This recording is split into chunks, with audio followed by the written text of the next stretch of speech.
Hi, I'm going to talk to you about something real quick that I believe stalls a lot of salesmen. And that's, I have one more car to look at before I make a purchasing decision. Okay, so whether it's the same car or whether it's a different car, it doesn't matter. I wrote this down real big here. Take it to paper.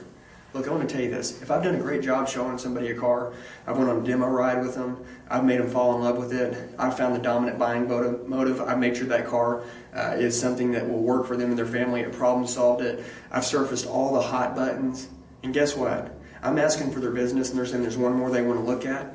Listen, it's real simple. You go inside, you take it to paper, and you close them down. Now listen, when you go inside, remember that selling, when we're standing, it's all verbal. But in a seated position, right, knee to knee with them, sitting down with a blank sheet of piece of paper and your pen, guess what it has to be? It has to be written, okay? So I kind of want to show you how to do it real quick. Just as an example, let's say somebody's looking at a 2013 Chevy Cruze, and they're saying, we also want to go look at a Ford Focus, okay? It's the same size car. We saw a great deal on one down the street, and it even had 10,000 miles less miles. So I'm going to kind of write this down for just a second, and then let you look at this.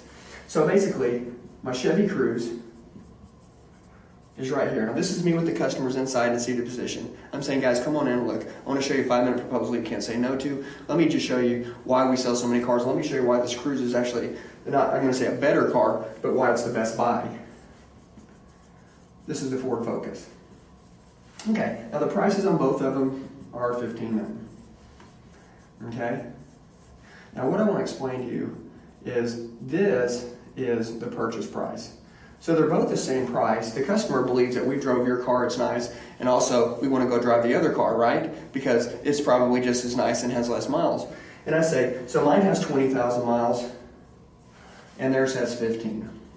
Now what I'd like to do is this, I'd like to go into this, that at the car being 15.9 and theirs being 15.9, Chevy does offer a powertrain warranty, 5-year, 100,000.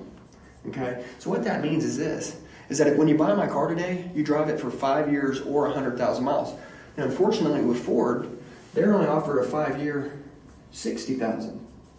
Okay, so what happens basically is this, 3, 4 years, 2 years, however long it takes you, which obviously you're going to buy this car, probably keep it for a couple years.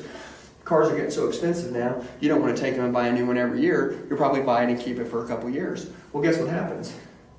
At 60,000 miles over here with this 15,000 mile car, your warranty's out. So this is kind of what it looks like. 15.9, which is how much you spent today.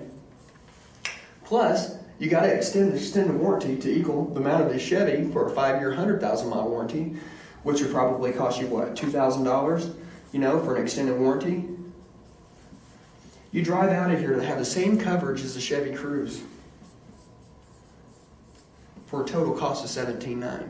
That's to get the same protection that the Cruze cost you. But I want to explain this to you. The Cruze is $15,900, it's got a 5-year, 100,000 mile warranty. Well, guess what? You have a powertrain warranty to 5-year paid for free by Chevy, so that costs nothing. So what's the true cost on my vehicle? Still $15,900. So even if you went there and you drove this car and you felt like it was a great vehicle too, and you said, you know what, they're both great. I want to tell you this. At the end of the day, and we talk about price is important, you know, buying motive for a lot of people. You know, 90% of our customers believe that the total ownership cost of what the car is going to cost is the real money spent, not the purchase price, the total ownership cost of it to get the protection you want, right, for you and your family. Which price is less? The Chevy Cruze. Now I want to ask you this, right?